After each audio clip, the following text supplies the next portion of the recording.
Morning Amber, Blooms on the Hill. It is the 24th of April. Tomorrow's ANZAC Day, so I've been cutting down my dahlias and I've got any flowers that left, I've been cutting it to keep. So I've got some flowers here, some flowers on the floor, and I realised I have some red ones. So tomorrow being ANZAC Day, I thought I'd make a wreath and take it to Budgeree tomorrow. Now, Budgeree is just a play on words really for the area I live in, Budgeree. We have a little hall up the road and we have morning tea every Thursday morning. It's a community thing, it's just pretty cash. There's lots of cake and other nibblies and cuppers, and everyone gets together and just has a good old chin wag, and anybody's welcome. It's not just for the local community, anyone that wants to come along is welcome. But it's fairly informal, but it's really good. It's actually good to get everyone out and about and just catch up once a week. So I thought I'd make a wreath because I've got these red dahlias.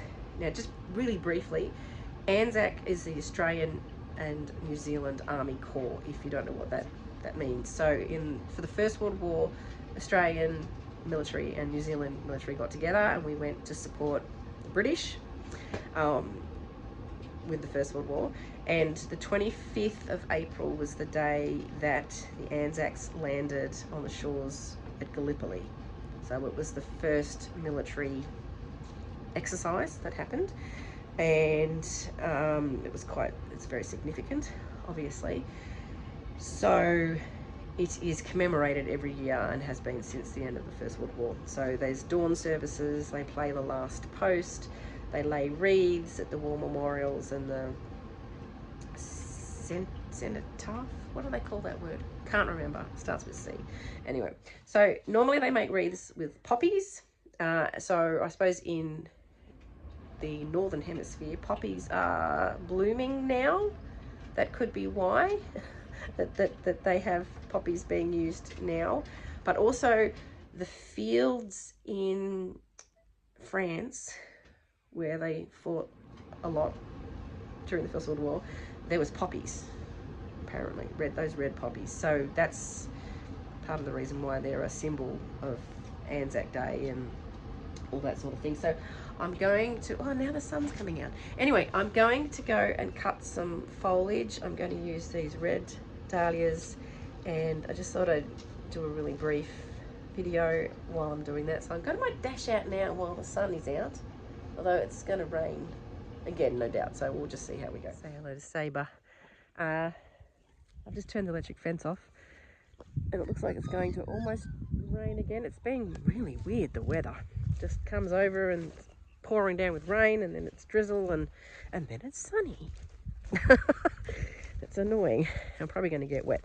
Anyway, our fence is off so I don't get El Zappoed, and I'm just going to go down to my gum that's very handy, cut some foliage and go back to the house. It's real cold today. It was warm yesterday.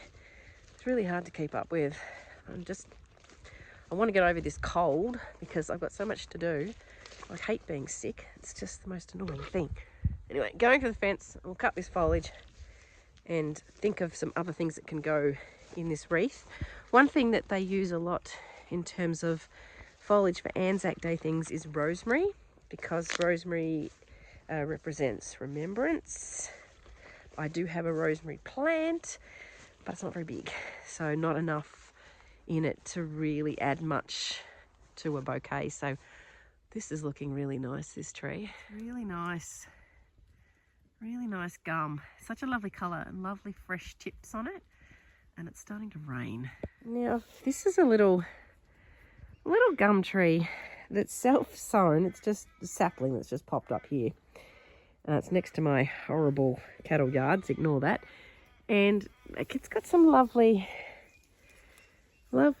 sort of almost burgundy leaves. I never really thought of this as a potential tree to cut from, but you sort of got to think outside the box, because you kind of just go to the same ones and get stuck in a bit of a rut. And my husband's kind of like, we should cut this down, but I'm thinking, no, maybe don't. Maybe I can just cut from it. I'm just in my front garden, so looking for foliage still, and I think I might use some of my Cineraria, which is that Dusty Miller stuff. I haven't used any of this yet. I've started this from seed, and it's actually grown over the season, and it's getting there. It's pushing up a bit. I've got some down the paddock too, so I might cut from that because it's going to match my gum. It's a really autumny day today. This is our ash tree. Husband loves this tree. He's got our little table set here. He has a cup of tea and he says, I'm going to sit under my tree. So this is my husband's tree, his favourite tree. Just starting to lose its leaves now. Anyway, this is more than enough foliage. I've never picked this before, so that'd be good to use some of that. So heaps to use. And the dahlias will take up a bit of space. The wreath's not going to be enormous. I do have a wreath base. I'll show you that. So we'll just figure something out. Okay, harvested foliage, got some flowers. I have a wreath base. It's really bizarre. I don't know why I got one like this, but these little wooden balls, they roll, so it's not very easy. So what I'm going to do is I will wire little bunches of flowers on around the wreath. So I'll have to do it tomorrow because they'll be out of border. So I could have a wreath base that's got the floral foam attached to it. I don't have one like that. I could try and attach some floral foam to this and make it up today so that the flowers are sitting in some kind of water source. But because it's these strange rolly balls, I don't think it's going to work.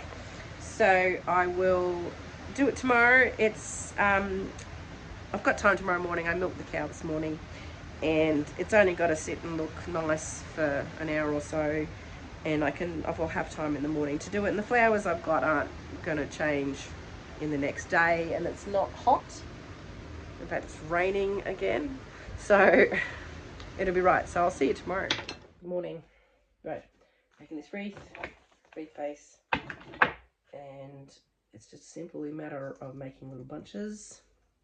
Take some foliage and whichever flower.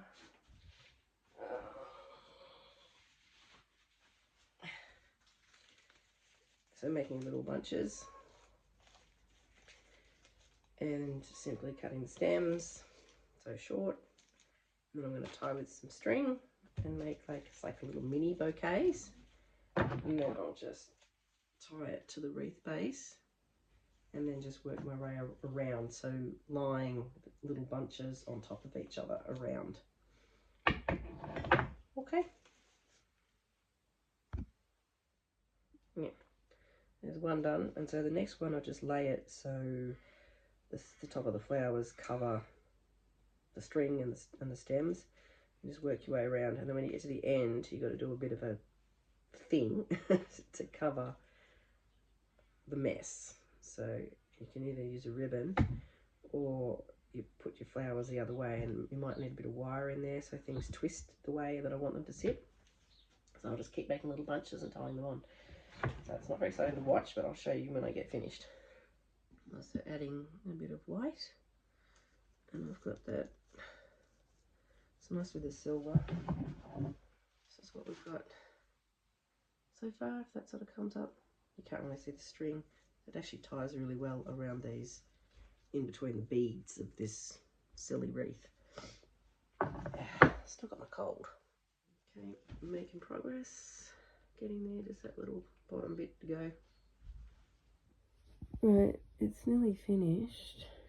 Getting to this bit here down the bottom where the stems are going this way and then the stems are going that way on this section. So just cover this bit up with one more clump. And I might actually, I've got some white ribbon, so it might just cover the middle bit there and it'll be done. Pretty much. I managed to cover it all. Happy with that? And that was good. Managed to cover that all up without too much trouble. That's just got to sit there, so that's all right. I'm going to give it a bit of a spritz with water because it's got no way to drink at all, but it's only going to last a few hours. I'm down my hay shed. This is where I take photos with the hay, with the wool bales in the background. I've got this little stand, so I'm just going to prop that up and take some photos. Just, you know, social media stuff as you should do. So you can advertise your business and I'm really pleased with how that looks. So hopefully it doesn't wilt too much before 10:30 when I take it up to the morning tea. Yeah, so I'm happy with that. It's just got to hold up for a little while. And I'll take my stand, so whether they want to use that or not. You can hear Rainbow. She's mooing gently. She wants some hay. I've got to go up and check a calf. It was looking a bit unwell last night, so I'll go and have a look. Anyway, I'm going to have some breakfast too. Thanks for coming along. And have a good ANZAC Day if you're commemorating it. It's very important. We need to keep on remembering. I'll see you later.